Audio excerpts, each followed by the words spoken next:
అతను అడుగేస్తే మాస్, గాల్లోకి ఎగిరి ఒక కిక్కిచ్చాడంటే ఎవరైనా మటాష్. అతని చూపు, అతని అరుపు, కళ్ళు చెదిరే అతని ఊపు అన్ని కేకలే. మార్షల్ ఆర్ట్స్ కి మెరుపు వేగం నేర్పిన మాస్టర్ అతనెవరో వేరే చెప్పాలా? ఇంట్రొడక్షన్ అవసరం లేని ఆ ఫైటింగ్ ఫైర్ ని మీరే చూడండి. బ్రూస్ లీ 20వ శతాబ్దాన్ని ఓ ఊపు ఊపిన పేరది. యువతరాన్ని ఓ కేక పెట్టించిన ఫోర్స్ ఇది. పరిచయాలు ఏమాత్రం అవసరం లేని హౌస్ హోల్డ్ బ్రాండ్ ఇది. కడుపులోంచి ఓ అరుపు జెట్ వేగంతో నోట్లోకి వచ్చి సెకండ్లో 1000వ వంతులో ఓ కాలు గాల్లోకి లేచి ఎదుటి మనిషిని స్మాష్ చేసిందా, అది ఖచ్చితంగా బ్రూస్ లీ మ్యాజిక్కే. మొత్తం ప్రపంచాన్నే తన మేనియాలోకి నెట్టేసిన ఈ మార్షల్ ఆర్టిస్ట్ ఫీట్స్ ఎవ్వరూ ఇమిటేట్ చేయలేనివి. చైనీస్ మార్షల్ ఆర్ట్స్ కి ప్రపంచవ్యాప్తంగా ఫేమ్ కల్పించిన ఫైట్ ఇది. 2 వేళ్లు శత్రుముఖను కకావికలం చేసే పవర్ ఇది.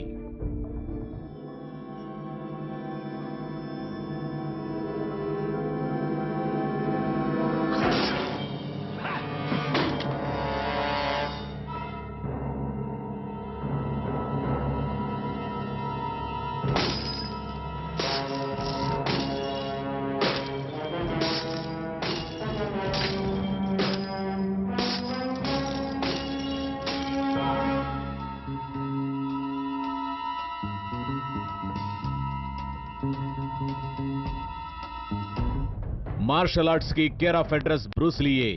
తనకు తెలిసిన యుద్ధ విన్యాసాన్ని క్లాసికల్ ఫామ్ లో ప్రదర్శించాడు బ్రూస్ లీ.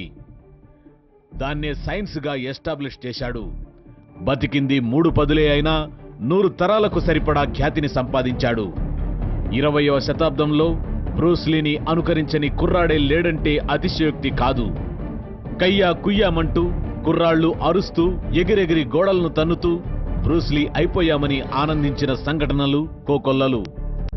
మార్షల్ ఆర్ట్స్ కు గ్రాండ్ అంబాసిడర్ గా వ్యవహరించిన బ్రూస్ లీ దానికొక బ్రాండ్ వాల్యూ కూడా తెచ్చిపెట్టాడు.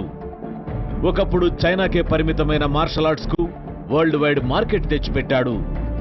ఇప్పుడు లక్షలాది మంది ఈ ఆర్ట్ ఫామ్ ని నమ్ముకొని లైవ్లీహుడ్ కూడా సంపాదించుకుంటున్నారు. అతి చిన్న వయసులో అతి స్వల్ప వ్యవధిలో ఓ ఆర్టుకు ఇంత ప్రాచుర్యం తెచ్చిన వాళ్లు మరొకరు లేరు. ఇంత ఫేమస్ అయిన విద్య కూడా మరొకటి లేదు. ఇవన్నింటినీ బ్రూస్ లీ ఎలా సాధించాడు? రాత్రికి రాత్రే ఇవన్నీ చేసేశాడా? లేదు. ఈ స్టేజ్కి రావడానికి బ్రూస్ లీకి కఠోర శ్రమ అవసరమైంది. ఇది ఎలా సాధించాడో తెలుసుకోవాలంటే అసలు బ్రూస్ లీ బాల్యం నుంచి అతని లైఫ్ సైకిల్ ని ఒక్కసారి తెలుసుకోవాల్సిందే. అమెరికాలో పుట్టాడు, హాంకాంగ్ లో పెరిగాడు, చదువు కోసం మళ్లీ అమెరికా వెళ్ళాడు. బ్రూస్ లీ ప్రస్థానంలో మజిలీలెన్నో. అతని ప్రతి అడుగు ఓ సంచలనమే. చదువు, మార్షల్ ఆర్ట్స్ రెండింటినీ చెరోచేత్తో పట్టిన సవ్యసాచి అతను. అందుకే ఎవ్వరూ అందరంత ఎత్తుకెదిగాడు బ్రూస్ లీ. 1940లో శాన్ ఫ్రాన్సిస్కోలోని ఓ చైనీస్ హాస్పిటల్లో పుట్టాడు బ్రూస్ లీ. తండ్రి లూయి హోయిచియన్ చైనీయుడు, తల్లి గ్రేస్ హోకు అటు చైనాతో పాటు జర్మన్ మూలాలు ఉన్నాయి. బ్రూస్ లీ 3 నెలల వయసులో తల్లిదండ్రులు అమెరికాకు గుడ్ బై చెప్పారు. హాంకాంగ్ పై బెంగతోనే తండ్రి మకాన్ని మార్చేశాడు. 12 ఏళ్ల వయసులో బ్రూస్ లీ ప్రైమరీ స్కూల్లో చేరాడు. చదువులో వెనకబడి ఉండడంతో పాటు ప్రవర్తన బాగాలేదని స్కూల్ మేనేజ్మెంట్ బ్రూస్ లీని మరో స్కూల్కి ట్రాన్స్ఫర్ చేసింది. అక్కడ 7 ఏళ్ల పాటు బాగానే ఉంది. అప్పుడే మళ్లీ ఓ గొడవ. ఓ స్ట్రీట్ ఫైట్ లో బ్రూస్ లీ ప్రత్యర్థులను రఫ్ఫాడించాడు. కొడుకు వరస చూసి కంగారు పడ్డాడు తండ్రి. బ్రూస్ లీని శాన్ ఫ్రాన్సిస్కో పంపేశాడు. అలా 18.5 వయసులో బ్రూస్ లీ తాను పుట్టిన అమెరికాకు రిటర్న్ అయ్యాడు. హైస్కూల్ చదువు కోసం సీటెల్ వెళ్లాడు. 1960లో హైస్కూల్ చదువు పూర్తయింది. వెంటనే వాషింగ్టన్ యూనివర్సిటీలో డ్రామా కోర్సులో చేరాడు. అక్కడే తనకు కాబోయే లైఫ్ పార్ట్నర్ లిండాతో పరిచయమైంది. 1964లో ఇద్దరు పెళ్లి చేసుకున్నారు. 3 ఏళ్ల చదువు తర్వాత బ్రూస్ లీ యూనివర్సిటీకి గుడ్ బై చెప్పాడు.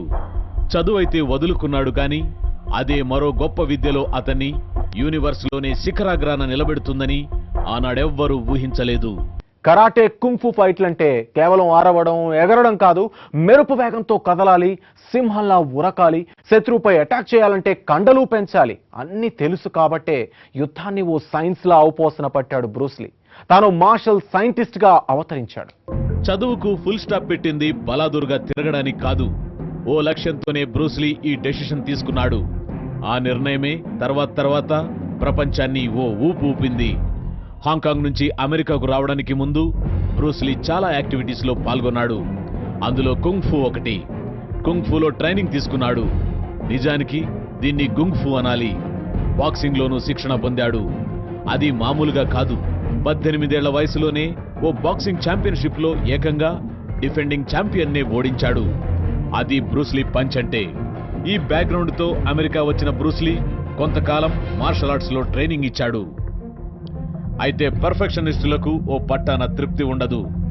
అంతవరకు తాను ప్రాక్టీస్ చేసిన మార్షల్ ఆర్ట్స్లో చాలా మార్పులు అవసరమని బ్రూస్లీ అభిప్రాయపడ్డాడు. మార్షల్ ఆర్ట్స్కు సరికొత్త వేగం, ఎఫిషియన్సీ ఉండాలని అనుకున్నాడు. కొత్త టెక్నిక్స్తో మార్షల్ ఆర్ట్స్ నేర్పేందుకు జీత్ కునేడో అనే ఓ ఆర్గనైజేషన్ను స్థాపించాడు. భాషలో ఛందస్సుల గాఢ పరిష్వంగనాలను తెంచినట్లు మార్షల్ ఆర్ట్స్లో సంప్రదాయ ప్రాచీన టెక్నిక్స్ ను మార్చి తీరాలని బ్రూస్లీ భావించాడు. తనదైన స్టైల్లో ఈ ఆర్టుకు కొత్త రూపు, చాకులాంటి చూపు, కాంతిని మించిన స్పీడ్ను ఇచ్చాడు.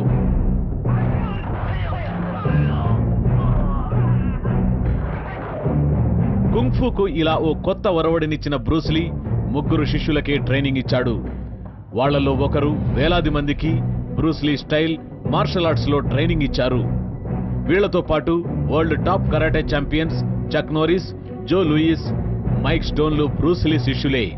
బ్రూస్లీ దగ్గర కరాటేలో ఓనమాలు నేర్చుకునే సమయంలోనే ఈ 3 అమెరికాలోని అన్ని కరాటే ఛాంపియన్షిప్లను గెలుచుకున్నారు. బ్రూస్లీ ట్రైనింగ్ ఎంత కత్తిలా ఉంటుందో దీన్ని బట్టే అర్థం చేసుకోవచ్చు. పాతలోని మంచిని గ్రహిస్తూనే అందులోని లోపాలను కరెక్ట్ చేసుకోవాలి. మార్షల్ ఆర్ట్సే కాదు, ఏ విద్య అయినా సరే ప్రాచీన కాలపు విలువలు కాపాడుతూనే కొత్త టెక్నిక్స్ అలవర్చుకోవాలి. అందుకే సాంప్రదాయ మార్షల్ ఆర్ట్స్ కు కొత్త రూపాన్ని ఇచ్చాడు బ్రూస్లీ. దానికి కొత్త వేగాన్ని, వేడిని ఇస్తూనే పదును పెంచాడు. బ్రూస్లీ మాక్ మార్షల్ ఆర్ట్స్ ను లోకానికి అందించాడు. ఫైట్ కి ఫైర్ నిచ్చాడు బ్రూస్లీ. మార్షల్ ఆర్ట్స్ పాత రూల్స్ ను మార్చి పారేసిన బ్రూస్లీ ఆ ఆర్ట్ స్పీడ్ నే పెంచేశాడు. ఇందుకోసం కఠోర శ్రమే చేశాడు. బరిలో అడుగు పెట్టాలంటే ముందు శరీరం మన కంట్రోల్లో ఉండాలనేవాడు బ్రూస్లీ. అందుకోసం నానా చెత్త తినడం మానేయాలని సూచించాడు. ఎదుటి వాళ్లకు చెప్పడమే కాదు, తాను చేసి చూపించేవాడు. కండలు పెంచాడు. ఆ కండలు తన కనుసన్నల్లో కదిలేలా చేసుకున్నాడు. తన బరువు అవసరానికి మించి పెరగకుండా జాగ్రత్తలు తీసుకునేవాడు. సింహంలా బ్రూస్లీ సన్నటి నడుమును జీవితాంతం మెయింటైన్ చేశాడు. ఇన్ని చేశాడు కాబట్టే బ్రూస్లీని చూస్తే ఫైటర్స్ అదిరిపడేవారు. శరీరంలోని ప్రతి అవయవం బ్రూస్లీ చెప్పినట్లే కదిలేవి. బ్రూస్లీ కండలను, అంతుచిక్కని అతని ఫిజిక్ ను ఎవ్వరూ ఇమిటేట్ చేయలేని అతని ఫిట్నెస్ ను చూసి వరల్డ్ ఫేమస్ బాడీ బిల్డర్సే ఆశ్చర్యపోయేవారు.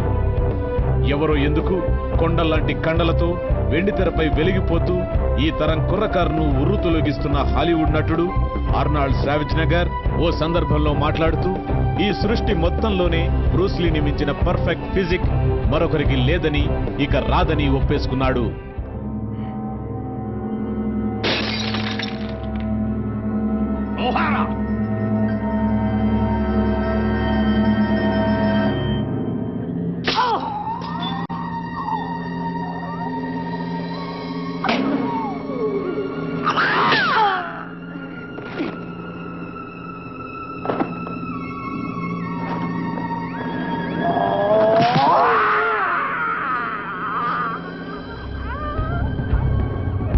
ఫైట్ మొదలు పెట్టాడా అది ఎలక్ట్రిఫైయింగ్ స్పీడే. బ్రూస్లీ తన స్పీడ్లో ఫైట్ చేస్తుంటే దాన్ని మూవీ కెమెరాతో షూట్ చేయడం కూడా కష్టమే. ఎందుకంటే కెమెరాలో ఓ సీన్ని బంధించాలంటే సెకనుకు 24 ఫ్రేమ్స్ కదలాలి. కానీ బ్రూస్లీ వేగం అంతకు 10 రెట్లు ఉంటుందని అంచనా.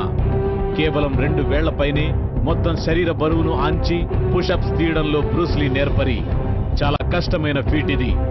వి షేప్ లో అరగంట పాటు అలాగే ఉండగలిగేవాడు బ్రూస్లీ.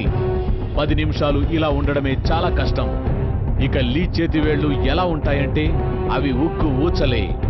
స్టీల్ కోకాకోలా క్యాన్ను కేవలం 2 వేళ్లతోనే చీల్చేసేవాడు బ్రూస్లీ. ఇక క్షణంలో 1000 వంతు వేగంతో కాలితో కిక్కిస్తే 6 అంగుళాల మందం ఉండే చెక్క ముక్క 2 ముక్కలు కావాల్సిందే. అది బ్రూస్లీ పవర్.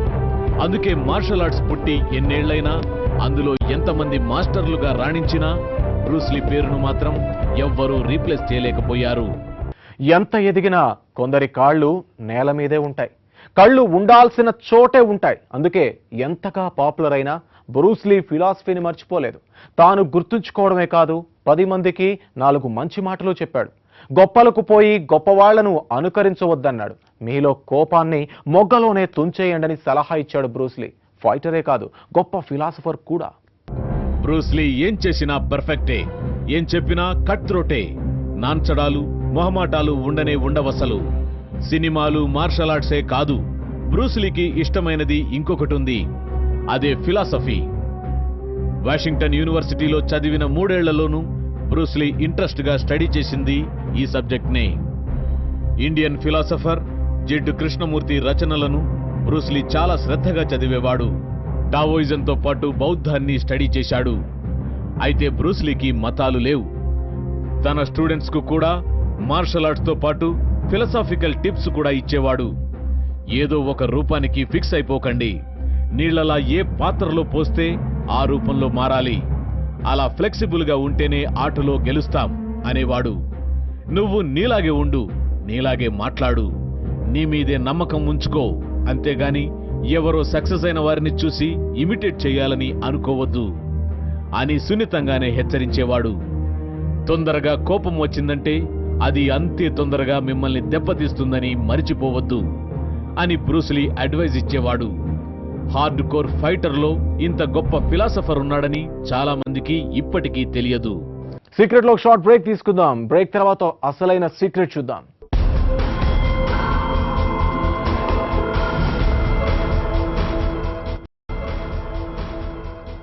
బ్రూస్లీ ఏం చేసినా వండరే, కసిగా ఫైట్ చేసినా అదుర్సే, వెండి తెరపై కనిపించినా ట్రెమండస్సే. మార్షల్ ఆర్ట్స్ మూవీస్ కు ఇంటర్నేషనల్ ఫేమ్ వచ్చినా, కరాటే కుంఫులు ప్రేక్షకులను వెర్రెత్తించినా అంతా బ్రూస్లీ మ్యాజిక్కే. చేసినవి తక్కువ సినిమాలే అయినా వెండి తెరను ఓ ఊపు ఊపాడు, బాక్స్ ఆఫీస్ రికార్డులను బద్దలు కొట్టాడు. మార్షల్ ఆర్ట్స్ లో బ్రూస్లీ స్కిల్స్ చూసి మొత్తం ప్రపంచమే ఆశ్చర్యపోయేది. ఆ స్పీడ్, ఆ ఫైర్ ఎలా సాధ్యమా అని అందరూ బుర్రలు బద్దలు కొట్టుకునేవారు. బ్రూస్లీలోని ఈ టాలెంట్నే వెండి తెరకెక్కిస్తే కాసుల పంటేనని నిర్మాతలు అనుకున్నారు. బ్రూస్లీ అనగానే వెంటనే గుర్తుకు వచ్చే సినిమా ఎంటర్ ది డ్రాగన్. ఆ సినిమాతోనే ప్రపంచ తెరపై డ్రాగన్ ఎంటర్ అయింది. ఆ డ్రాగన్ పేరే బ్రూస్లీ. నిజానికి ఎంటర్ ది డ్రాగన్ బ్రూస్లీ చివరి సినిమా. కానీ హాలీవుడ్కు కానీ మిగతా ప్రపంచానికి కానీ బ్రూస్లీ తెరపై పరిచయమైంది ఆ సినిమాతోనే. ఎంటర్ ది డ్రాగన్ సినిమా ప్రపంచవ్యాప్తంగా ఓ దుమ్ము దులిపింది. నిజానికి బ్రూస్లీ మిగతా సినిమాలన్నీ ఒకెత్తు, ఎంటర్ ది డ్రాగన్ ఒక్కటి ఒకెత్తు. ఎంటర్ ది డ్రాగన్ రిలీజ్ తర్వాతనే బ్రూస్లీ లెజెండరీ ఫీట్స్ ప్రపంచ ప్రజలకు తెలిశాయి. అంతకు ముందు రిలీజ్ అయిన సినిమాల గురించి ప్రపంచ ప్రజలకు అంతగా తెలియదు. ఎంటర్ ది డ్రాగన్ లో బ్రూస్లీ ఫైట్ సీన్స్ చూశాక వరల్డ్ వైడ్ గా బ్రూస్లీ ఫ్యాన్ ఫేర్ ఒక్కసారిగా పెరిగిపోయింది. ఆ తర్వాతనే బ్రూస్లీ పాత సినిమాలను నిర్మాతలు మళ్లీ బోలెడు హడావుడితో రిలీజ్ చేశారు. అందుకే బ్రూస్లీ అనగానే సినీ అభిమానులకు ముందుగా గుర్తుకు వచ్చేది ఎంటర్ ది డ్రాగనే. దీంతో హాలీవుడ్తో పాటు యూరప్ అంతా బ్రూస్లీ మేనియా పాకిపోయింది.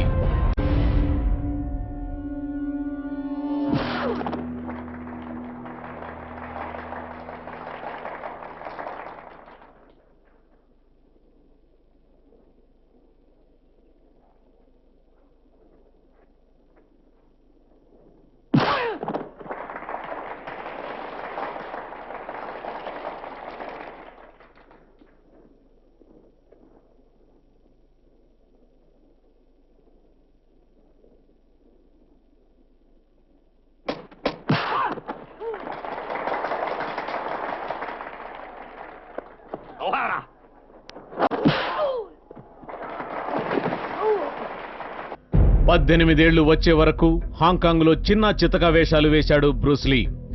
అమెరికాలోనూ టీవీ షోలు, సీరియల్స్లో నటించాడు. ఇలా సైడ్ రోల్స్లో ఎంతకాలం నటించడం అనుకున్నాడు బ్రూస్లీ. చేస్తే లీడ్ రోల్స్లోనే చేయాలి, లేదంటే ఖాళీగానే ఉందాం అనుకున్నాడు. వెంటనే అమెరికాకు గుడ్ బై చెప్పి మళ్లీ హాంకాంగ్ వచ్చేశాడు. ద గ్రీన్ హార్నెట్ అనే సినిమాలో నటించాడు. అది సక్సెస్ అయింది. అది పెద్ద హిట్ అవడంతో ఒక్కసారిగా స్టార్డమ్ వచ్చేసింది. సరిగ్గా ఆ సమయంలోనే బ్రూస్లీ కెరీర్ ఓ బ్రహ్మాండమైన మలుపు తిరిగింది. వెండితెరను ఏలే రారాజుగా బ్రూస్లీ ఎదిగేలా చేసింది. లెజెండరీ నిర్మాత రేమండ్ చో దృష్టిలో పడ్డాడు బ్రూస్లీ. అంతే, బ్రూస్లీ జాతకమే మారిపోయింది. తన నిర్మాణ సంస్థ గోల్డెన్ హార్వెస్ట్ బ్యానర్ పై నటించాల్సిందిగా బ్రూస్లీకి ఆఫర్ ఇచ్చాడు చో. ద బిగ్ బాస్ తో మెయిన్ హీరోగా వెండితెరకెక్కాడు బ్రూస్లీ. 1971లో బిగ్ బాస్ రిలీజ్ అవడంతోనే అప్పటి వరకు ఉన్న బాక్సాఫీస్ రికార్డులన్నింటినీ బద్దలు కొట్టింది. ఆసియా అంతా బిగ్ బాస్ ప్రకంపనలు సృష్టించింది. బ్రూస్లీ ఒక్క సినిమాతోనే సూపర్ స్టార్ అయిపోయాడు. ఆ తర్వాతి ఏడాదే ఫిస్ట్ ఆఫ్ ఫ్యూరీ సినిమా తీశాడు రేమండ్ చో. ఆ సినిమా బిగ్ బాస్ ను మించిన హిట్ అయింది. బిగ్ బాస్ కలెక్షన్ రికార్డులు తుడిచిపెట్టుకుపోయాయి. వెండితెరపై బ్రూస్లీ మ్యాజిక్ కుర్రకారును వెర్రెత్తించింది. ప్రత్యేకించి ఈ సినిమాలో బ్రూస్లీ నాంచాకుతో చేసే విన్యాసాలు ఓ ట్రెండ్ సెటర్స్ గా మిగిలిపోయాయి.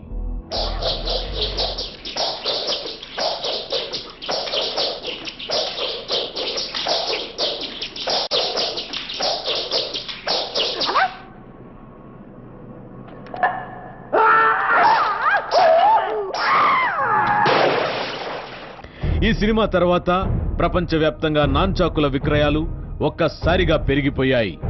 ఏ గల్లీ చూసినా నాంచాక్ తిప్పుతూ బ్రూస్లీని ఇమిటేట్ చేసే కుర్రాళ్లే కనిపించేవారు. 2 సినిమాలు సక్సెస్ కావడంతో చో 3వ ప్రాజెక్టుకు రెడీ అయ్యాడు.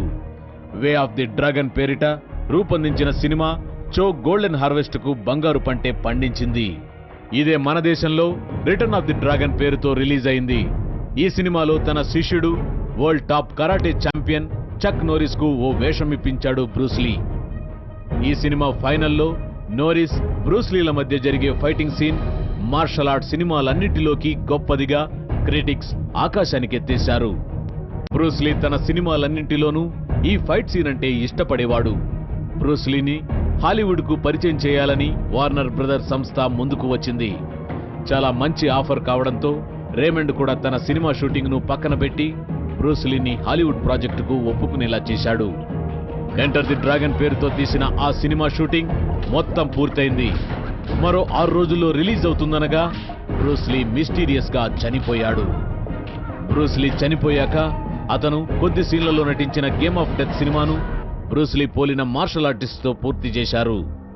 1979లో విడుదలైన ఆ సినిమా అంతగా హిట్ కాలేదు.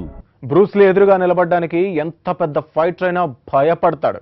నిజంగానే బ్రూస్లీ వైపు కన్నెత్తి చూడ్డానికి మృత్యువు కూడా వణుకుతుంది. కానీ ఒకే ఒక్కసారి, అదే చివరిసారి మృత్యువు దొంగ దెబ్బ తీసింది. ఎంతో ఆరోగ్యంగా, అంతకన్నా బలంగా, దానికి మించి ఆనందంగా ఉన్న బ్రూస్లీ మిస్టీరియస్ గా మృత్యు కుహరంలో కూరుకుపోయాడు. ఇది మామూలు మరణం కానే కాదని అందరూ అన్నారు.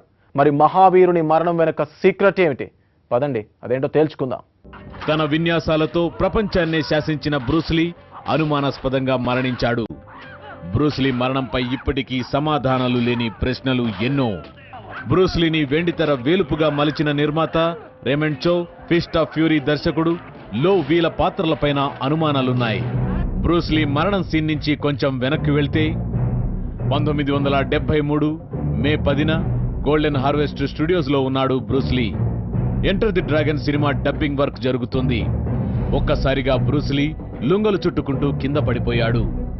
వెంటనే హాంకాంగ్ బ్యాప్టిస్ట్ హాస్పిటల్ కు తీసుకెళ్లారు. చుట్టుపక్కల ఉన్న వారిలో ఒకటే టెన్షన్. ఏమైందో తెలియదు, డాక్టర్లు ఏం వార్త చెప్తారా అని భయం. కొంతసేపటికి బ్రూస్లీ క్షేమంగా ఉన్నాడని డాక్టర్లు చెప్పారు. సెరెబ్రల్ ఎడిమా కారణంగానే ఇబ్బంది పడ్డాడన్నారు. 2 నెలలు గడిచాయి. 1973 July 20 game of death cinema shooting లో ఉన్నాడు బ్రూస్లీ. సాయంత్రం 4 గంటలకు రేమండ్ చో, బ్రూస్లీలు తైవానీస్ యాక్ట్రెస్ బెట్టి టింగ్ ఇంటికి వెళ్లారు. కొంతసేపటి తర్వాత చో ఓ డిన్నర్ పార్టీ ఉందని చెప్పి వెళ్లిపోయాడు. నిజానికి బ్రూస్లీ కూడా వెళ్ళాలి, కానీ కొంత ఆలస్యంగా వచ్చి జాయిన్ అవుతానని బ్రూస్లీ చెప్పడంతో చో ఒక్కడే వెళ్లిపోయాడు. చో వెళ్లిన కొద్దిసేపటికే విపరీతమైన తలపోటుతో బ్రూస్లీ ఇబ్బంది పడ్డాడు. వెంటనే బెట్టి ఎనాల్జెస్టిక్ టాబ్లెట్ ఇచ్చింది. రాత్రి 7:30 గంటలకు బ్రూస్లీ ఒక్కసారిగా కుప్పకూలిపోయాడు. ఎంతకీ బ్రూస్లీ డిన్నర్ కి రాకపోవడంతో చో కంగారుగా బెట్టి ఇంటికి వచ్చాడు. బ్రూస్లీ కింద పడిపోయి ఉన్నాడు. ఎంత లేపినా లేవడం లేదు. ఈలోగా డాక్టర్ వచ్చాడు. 10 నిమిషాలు బ్రూస్లీని పరీక్షించి హాస్పిటల్కు తీసుకెళ్లారు. అయితే హాస్పిటల్కు వెళ్లేసరికే బ్రూస్లీ చనిపోయాడని డాక్టర్లు కన్ఫర్మ్ చేశారు. లీ మరణం పెద్ద దుమారాన్ని రేపింది. ఎంతో ఆరోగ్యంగా, రోజు కసరత్తులతో ఎంతో బలంగా ఉన్న బ్రూస్లీ హఠాత్తుగా చనిపోవడం వెనుక మిస్టరీయే ఉందని అభిమానులు అనుమానించారు. ఆ అనుమానాలకు బలము ఉంది. బ్రూస్లీ విపరీతమైన తలనొప్పితో పడిపోగానే దగ్గరలోని హాస్పిటల్కు తీసుకెళ్లాలి. కానీ ఎందుకనో అలా జరగలేదు. బ్రూస్లీ పడిపోయిన చాలాసేపటి తర్వాత చాలా దూరంలోని హాస్పిటల్కు తీసుకెళ్లారు. బ్రూస్లీతో కలిసి డిన్నర్కు వెళ్లాల్సిన నిర్మాత రేమండ్ చౌ ముందుగానే పార్టీకి వెళ్లాల్సిన అవసరం ఏముంది? అందులో ఏమన్నా ప్లాన్ ఉందా? ఎందుకంటే చో పాత్రపైన ఆరోపణలు వినిపించాయి. బ్రూస్లీ చనిపోయాక రేమండ్ మీడియాతో మాట్లాడుతూ బ్రూస్లీ తన సొంత ఇంట్లోనే చనిపోయాడని ప్రకటించాడు. అలా అబద్ధం ఎందుకు చెప్పాల్సి వచ్చింది? అందుకు ఇంకో వాదన ఉంది. తైవానీస్ యాక్ట్రెస్తో బ్రూస్లీకి అఫైర్ ఉందని, అందుకే బ్రూస్లీ పేరు బయటకు రాకుండా చో అలా చెప్పాడని అంటారు. ఇక ఫిస్ట్ ఆఫ్ ఫ్యూరీ డైరెక్టర్ లోవీకి బ్రూస్లీకి ఏదో విషయంపై గొడవ జరిగింది. బ్రూస్లీ మరణించిన రోజున కూడా బ్రూస్లీ ఆ డైరెక్టర్పై పబ్లిక్ గానే చాలా సీరియస్ గా అటాక్ చేశాడు. ఇది మనసులో పెట్టుకుని డైరెక్టర్ ఏదైనా కుట్రకు పాల్పడ్డాడా అన్న అనుమానాలు ఉన్నాయి. డాక్టర్ల విషయానికి వస్తే కొందరు డాక్టర్లు సెరెబ్రల్ ఎడిమాతోనే చనిపోయాడన్నారు. మరికొందరు బ్రూస్లీ వాడిన పెయిన్ కిల్లర్సే ప్రాణాలు తీశాయన్నారు. ఇంకొందరైతే పెయిన్ కిల్లర్స్ కారణం కానే కాదని అన్నారు. అంతే తప్ప బ్రూస్లీ మరణానికి ఫలానా కారణమని ఎవరూ ఇదమిద్దంగా స్పష్టంగా చెప్పలేదు. బ్రూస్లీ సన్నిహితులైతే బ్రూస్లీ ఎదుగుదల చూసి ఓర్వలేని వాళ్లే విష ప్రయోగంతో హత్య చేయించారని ఆరోపించారు. బ్రూస్లీ మరణం వెనుక మిస్టరీని ఛేదించే సాక్ష్యాలు లేకపోవచ్చు. కానీ మిస్టరీ లేదనడానికి కూడా సాక్ష్యాలు లేవు. ఎందరితోనో పోరాడిన మార్షల్ వీరుడు మృత్యుతో మాత్రం ఓడిపోయాడు. బ్రూస్లీ మృతదేహాన్ని హాంకాంగ్లోని లేక్ వ్యూ సిమెట్రీలో ఖననం చేశారు. 1973 జూలై 31న జరిగిన బ్రూస్లీ అంత్యక్రియలకు నిర్మాత రేమండ్ చౌ, కరాటే ఛాంపియన్ చక్ నోరిస్తో పాటు పలువురు నటీనటులు హాజరయ్యారు. అభిమానులు తమ ఆరాధ్య దైవానికి కన్నీటి వీడ్కోలు చెప్పారు. బ్రూస్లీకి ఓ కొడుకు, ఓ కూతురు కూడా ఉన్నారు. విషాదమేమిటంటే బ్రూస్లీ చనిపోయిన 20 ఏళ్ల తర్వాత అతని కొడుకు బ్రాండన్ లీ కూడా మిస్టీరియస్ గానే చనిపోయాడు. మార్షల్ ఆర్ట్స్ కు ఓ దిశను దశను నిర్దేశించాడు బ్రూస్లీ. ఆ ఆర్ట్ తోనే ప్రపంచవ్యాప్తంగా ప్రతి ఇంట్లోనూ పోస్టర్ అయి వెలిశాడు. జనం గుండెల్లో గూడు కట్టుకొని నిలిచాడు. సో ఇది ఈ వారం సీక్రెట్. మరో సీక్రెట్ తో మళ్ళీ కలుద్దాం. Until then stay tune to Sakshi TV.